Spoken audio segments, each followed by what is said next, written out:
The following story has been brought to you by StoriesToInspire.org. I'll tell you the last words I heard from the Lubavitcher Rebbe. I was traveling to Israel. It was March 1992. It was the 26th day of Adar 1, 92, as I said.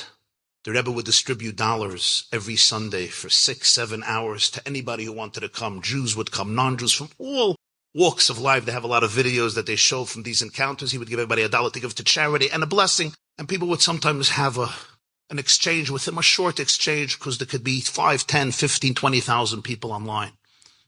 It was Sunday. I didn't know it would be the last time he would ever be able to distribute dollars.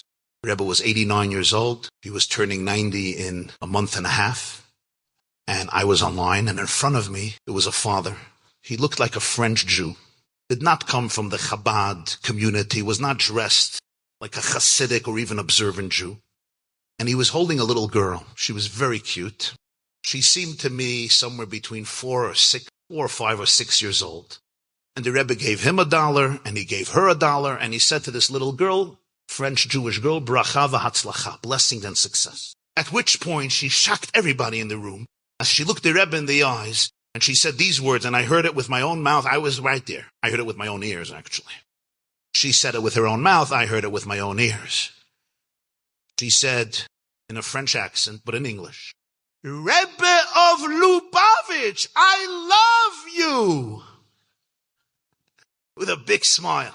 Now, there were some men over there who I saw were uncomfortable.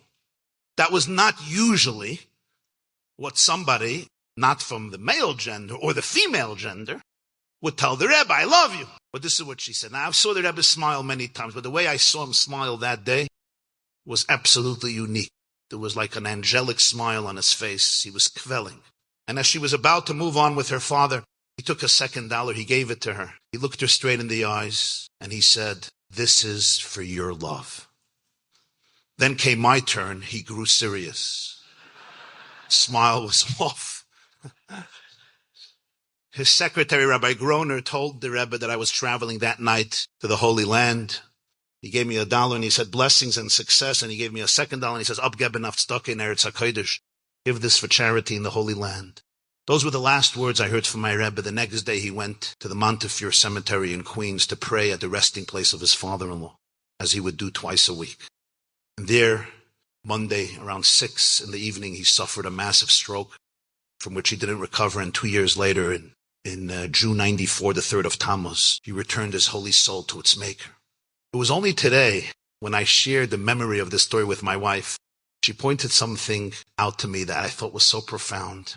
If somebody would tell me, I love you, what do you usually say in America? I love you too, right? I love you. No, I love you. You love me. I love you. Shalom aleichem, aleichem shalom. I love you. I love you. I love you, but I love you, right? That's romance. Or, at least, thank you so much. That means so much to be loved by you. The Rebbe didn't say either. He didn't say thank you very much. Nor did he say I love you. He said something else. He said this is for your love. And my wife told me, you see, that's called holding space. He didn't talk about his experience. He spoke about her experience. He didn't say thank you for what you gave me. I'm sure he was thankful. I saw that he was thankful. He didn't even speak about his love. He gave her $1 and he said, this is for your love. That 5-year-old girl got the gift of somebody who allowed her soul to shine. That's the miracle of holding real space for people. It's one of the most important things in relationships with your children, with your friends, and especially with your spouse. Enjoyed this story? Come again. Bring a friend. StoriesToInspire.org